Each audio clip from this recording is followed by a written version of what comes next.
예, 센터처치 파트 5번째 문화 참여에 관한 얘기를 하고 있습니다. 우리가 복음에 대해서 배웠고 상황화에 대해서 공부했고 도시에 대해서도 배웠어요. 그리고 도시 안에서의 삶이라는 건 그 안에 있는 문화에 관한 이야기가 되겠죠. 그 문화 속에 우리가 어떻게 참여할 거냐 하는 겁니다. 팀켈러의 주장은 명확합니다. 교회가 도시의 문화를 선도해야 된다, 이끌어야 된다라는 주장을 합니다. 근데 어떤 방식으로 이끌 것이냐, 그들을 어떤 사람들이라고 규정하고 그들을 대할 것이냐는 것은 또 다른 문제가 되겠어요. 근데 오늘날 문화에 대해서 교회들이 갖는 여러 가지 위기들이 있었죠. 그 문화를 외면하는 교회도 있었고 문화와 싸우려고 드는 교회들도 물론 있었습니다. 그래서 오늘 세 번째 시간에는 그 문화에 참여하되 너무 한쪽으로 치우치는 방향으로 가면 곤란하다는 얘기를 하고 있습니다.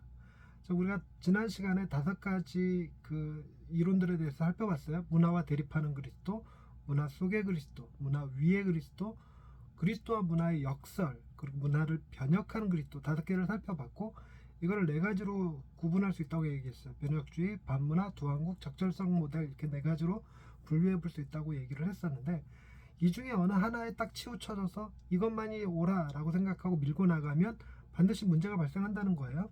어느 것도 성경에 위배되지 않지만 그렇다고 어느 것도 성경을 전체를 다 포괄하고 있지는 않아요. 그래서 좀 더 우리가 포괄적으로 폭넓은 시야를 가질 필요가 있는데, 이런 문화에 대해서 주장하는 여러 신학자들조차도 특정 하나의 개념 안에 매몰되어 있지 않다는 것을 서두에서 충분히 설명하고 있죠.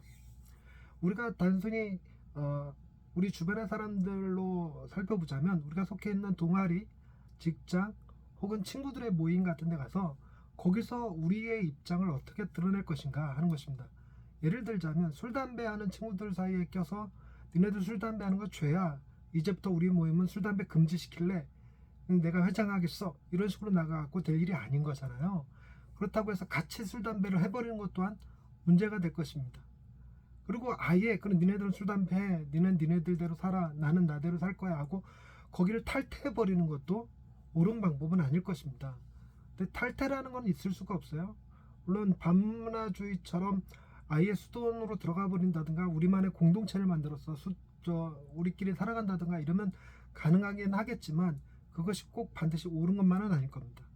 근데 그 안에도 좋은 점이 분명히 있기 때문에, 그래서 사람들이 추종자들이 생기는 거고 그걸 따르는 거니까, 우리가 나랑 생각이 다르다고 해서 아예 외면할 것이 아니라 나랑 생각이 다른 이들의 개념도 좀 살펴보고 그 안에 담긴 장점은 무엇인지도 살펴보고 하는 것들이 우리의 방식이 되어야 되겠다는 것이 팅켈러의 주장이겠죠.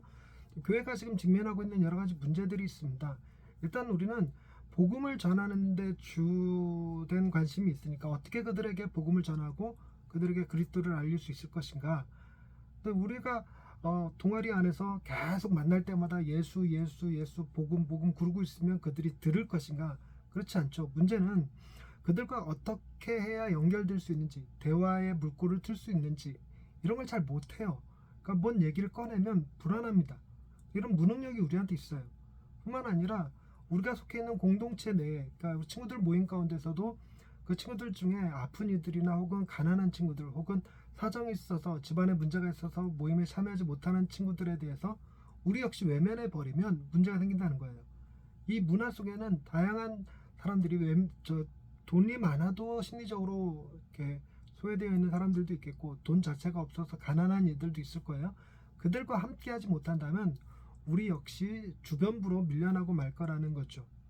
그리고 우리가 그 친구들과 같이 어울리면서 술, 담배는 안 하는데, 근데 그들보다 더 욕심이 많고 그들만큼이나 잘 삐지고 그들만큼이나 잘 다투고 이러면 그럼 무슨 의미가 있겠습니까? 오늘날 교회에 속해 있는 그리스도인들이 술, 담배는 안 하지만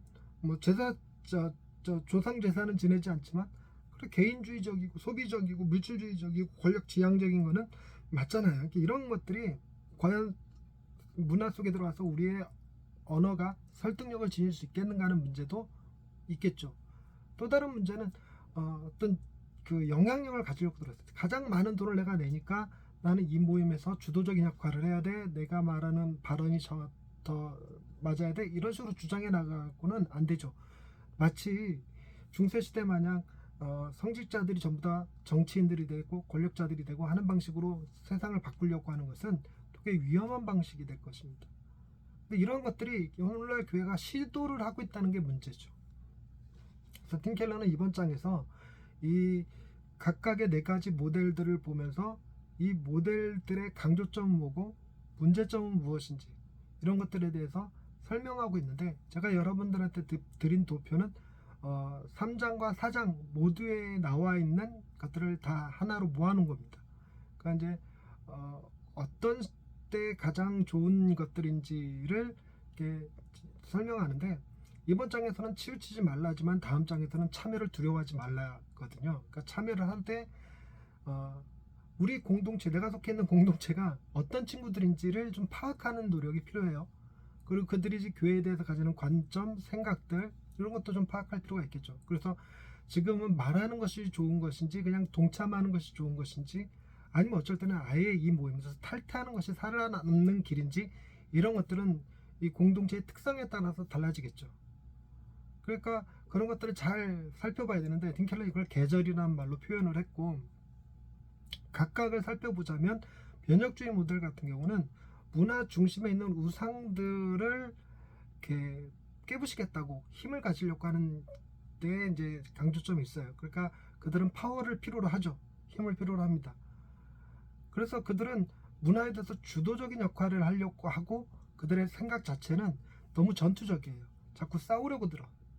그리고 자기네들과 생각이 다르면 다 이단이고 다 악이고 뭐 악의 축이고 뭐 이렇게 되는 거죠. 너무 승리주의에 젖어 있다라는 것이 문제가 되긴 합니다만, 그들에게는 탁월한 세계관이 있죠. 어떤 세상을 만들어야 되는지, 어떤 세상이 이 땅에 도래해야 되는지에 대해서는 분명한 사고관을 갖고 있어요. 세계관을. 그러니까 그런 것은 장점일 겁니다. 반문화는 이게 그 모임이 너무 술 담배만 하는 것이 아니라 걸핏하면 패싸움을 해대고 있고 문신하고 있고 마약하고 있고 그러면 나와야죠. 나와서 살아야죠.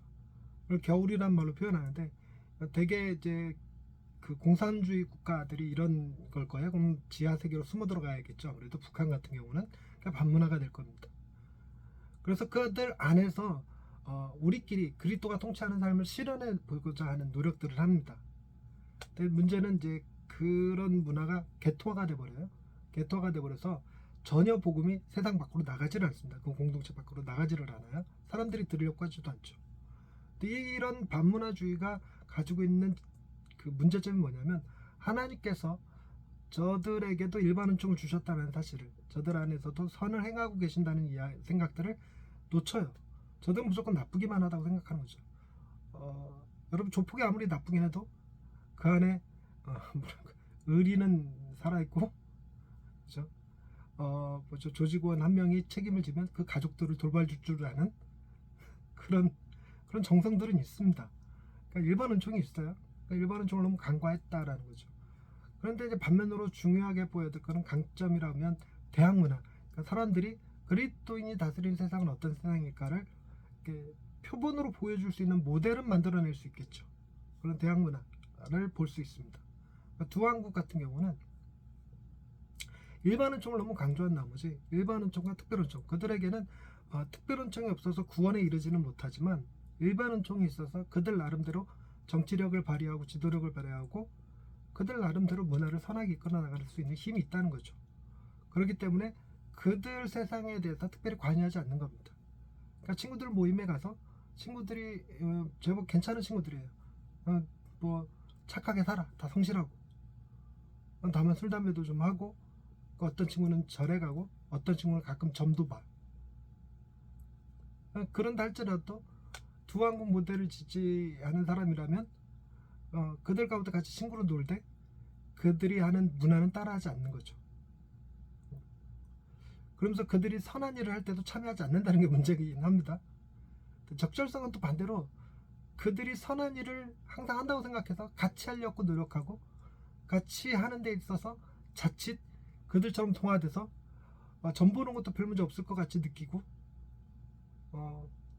가끔 뭐 도박 한번 하는 것도 뭐 게임으로 즐길 수 있을 법하다고 느끼고, 그래서 그들을 변화시킨다는 것이 도리어 동화되어져 버리는 그런 문제도 조금 있기는 해요.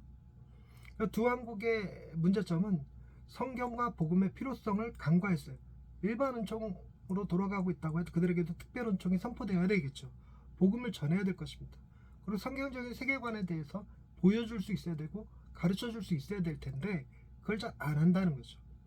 대신에 이제 두 왕국은 겸손합니다. 그들의 선함을 인정할 줄 알죠. 훌륭하다고 얘기할 줄 알아요. 그리고 내가 못하는 것을 그들이 하는 것에 대해서 박수 쳐줄 줄도 알죠. 그리고 자기가 맡은 분야에 대해서는 아주 탁월성 있게 합니다. 총무를 맡았으면 연락 잘하고, 회계를 맡았으면 동관리 잘하고, 사고치지 않고, 이런 것들은 잘해요. 탁월하게 합니다. 그러나 그들에게 복음을 전할 생각이 없다는 게 문제죠. 저철성이 가지는 문제점은 뭐냐면, 이 세상은 하나님의 나라가 이미 시작됐으나 아직 완성되지 않은 세상이에요. 근데 마치 완성된 것처럼 행동하는 것이 문제가 되겠죠. 그런데 이 적절성 모델은 강점이 있다면 뭐냐면 공공선에 대해서 헌신합니다. 주변에 카페가 없다면 교회가 카페를 하고, 주변에 체육관이 없다면 교회가 체육관을 만들어주죠. 그리고 NGO 단체도 할 겁니다. 공공선을 추구하는 데 있어서는 탁월합니다. 근데 각각의 모델들이 D.A. 카슨이 설명하듯이 다 장점과 단점들이 있습니다. 근데 한쪽에 너무 치우치지 말고 서로가 서로를 좀 보완해 가면서 성경적이고 신학적으로 발전하기 위해서 좀 다듬어져야 될 필요가 있다는 주장을 하죠. 구속사적인 관점을 봤을 때 창조, 타락, 구속과 회복이라고 하는 이 틀들이 폭넓게 적용이 되어야 되는데 어떤 모델들은 창조에만, 어떤 모델들은 구속에만 이렇게 포커스가 맞춰져 있는 것이 문제라는 것입니다. 창조의 관점에서 보면 물질 세계는 굉장히 중요해요. 그런데 두 왕국은 물질 세계를 좀 외면하는 경향이 있죠. 반문화도 마찬가지고. 그리고 타락의 관점에서 보면 하나님께서 이 세상을 저주하셨지만 일반 은총을 주셔서 이 세상을 선하게 이끌고 계시다는 개념이 그 타락이라는 개념 안에 들어가 있습니다. 그런데 일반 은총을 외면하는 모델들은 변혁주의적이고 반문화주의 같은 경우는 저주만 생각하고, 두 왕국이랑 적절성 모델을 일반 은총만 생각하는 그런 문제를 일으킬 수가 있죠. 치우쳤기 때문에 그렇습니다. 구속이라는 의미에서도 보면 구속과 회복에서는 이미 시작됐으나 아직 완성되지 않은 나라입니다. 근데 이미 시작됐음에도 완성된 것처럼 낙관하거나 완성을 향해 나아가고 있음에도 불구하고 너무 절망해버리는 그런 문제도 있겠죠. 그러니까 적절하게 이런 것들이 다 잘 조화될 필요가 있을 거라고 봅니다. 그래서 팀 켈러의 책은 세 가지 도표만 제대로 이해하면 된다. 첫 번째, 복음의 위치가 종교와 비종교 사이가 아니라 제3자의 길에 있다는 것. 둘째는 상황화는 과도하거나 과소하게 아니라 적절한 상황화를 필요로 한다. 그리고 운동은 조직적이냐 유기적이냐, 그 중에서 7대3의 약간 유기적인 운동으로 좀 더 가까이 그렇게 가야 된다는 게 첫 번째 도표였습니다.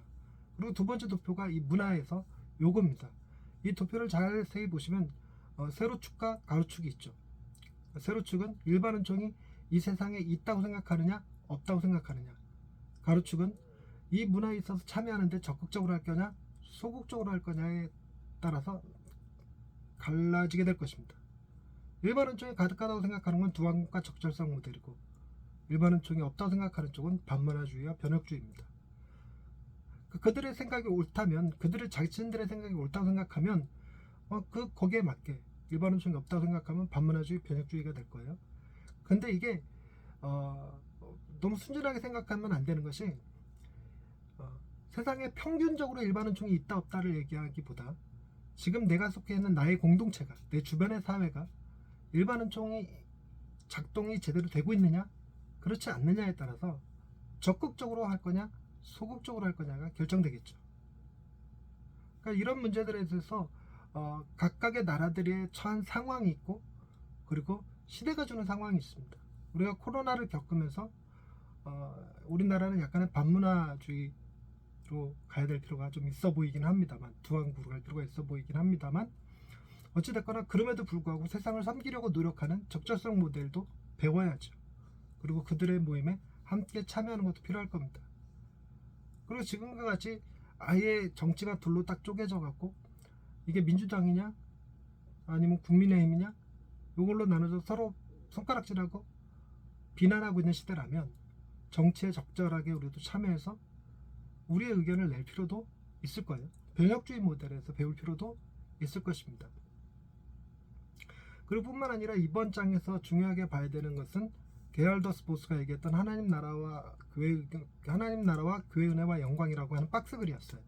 그 박스글에 보면 하나님 나라의 세 가지 특성이 나오고 하나님 나라의 능력이 나타나는 방법에 대해서 얘기하는데 굉장히 중요하게 보셔야 될 거라고 저는 생각을 하는데, 하나님 나라의 세 가지 특성은 세 가지 영역에서 나와요. 하나님이 구원하시는 은혜의 영역이 있고, 그리고 의와 정의가 실현되는 영역, 그리고 축복과 기쁨이 느껴지는 영역입니다.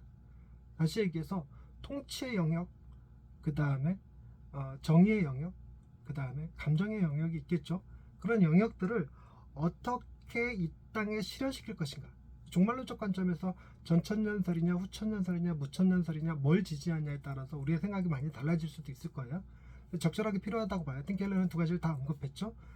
불타 없어져 버릴 세상과 그리고 회복을 기다리고 있는 세상 두 가지 상에서, 틴켈러의 결론은 이 세상은 분명히 회복되기를 원하는 부분도 있고 반드시 타서 없어져야 될 문화들도 분명히 존재할 거라고 두 가지를 다 공히 인정하는데, 근데 이 문화 가운데 우리가 어떻게 참여할 거냐, 그것은 교회가 말씀과 성례가 올바로 집행됨으로써 그리스도의 제자들을 만들어서 모든 영역, 특히 틴켈러가 언급했던 언론 문화, 정치 문화, 다양한 문화들이 영역들이 있어요. 그런 영역들의 그리스도인들의 활동이, 그들의 그들의 그 신앙과 세계관이 아주 적게 혹은 전혀 느껴지지 않는다고 말할 정도니까, 그들 안에 그리스도인이 없는 것은 아닐 거예요. 근데 그들이 자신들의 영역에서 그리스도인으로 살지 않는다는 게 문제죠. 자신들의 세계관을 따르지 않는다는 게 문제일 겁니다. 근데 그들을 제자화시키는 방식은 교회가 올바른 말씀과 성례가 제대로 집행될 때 비로소 그들이 자신들의 영역에서 그리스도인으로 살아가게 될 것이라고 주장하는 거예요. 그리고 또 하나는 그들이 사회 속에서 하나님의 영광을 따라 살아갈 수 있도록 돕는 거죠. 그들로 하여금 전투적이 돼서 세상을 변혁시키라는 얘기가 아닙니다. 그들로 하여금 세상과 분리되어서 자신만의 신앙을 꼿꼿하게 지키라는 얘기 또한 아니에요. 그들이 자기 영역 속에 충실히 살아가되 그 삶의 이유와 목적, 그리고 삶을 살아가고 무엇을 결정하고 판단하는 모든 일이 하나님의 영광을 기준으로 살아가는 사람들이 되게 하는 것, 그것이 세상 가운데 하나님의 영광을 보여주는 방식이 될 것입니다. 그것을 게알더스 보스의 글에서, 박스글에서 결론을 정리해 볼 수 있을 겁니다. 그리고 우리가 다음 주에 문화 참여에 대해서 또 얘기하게 될 거예요. 문화 참 두려워하지 말라는 것에 대해서 얘기를 할 것입니다. 두려워하게 되면 말할 것도 못하고 행동할 것도 못하게 될 거예요. 그래서 여기에 대해서 틴켈러가 어떻게 하면 우리가 문화 참여를 적극적으로 혹은 치우치지 않게 감당할 수 있는지에 대해서 설명할 거죠. 다음 주에 살펴보도록 하겠습니다. 여기까지 하겠습니다. 수고하셨습니다.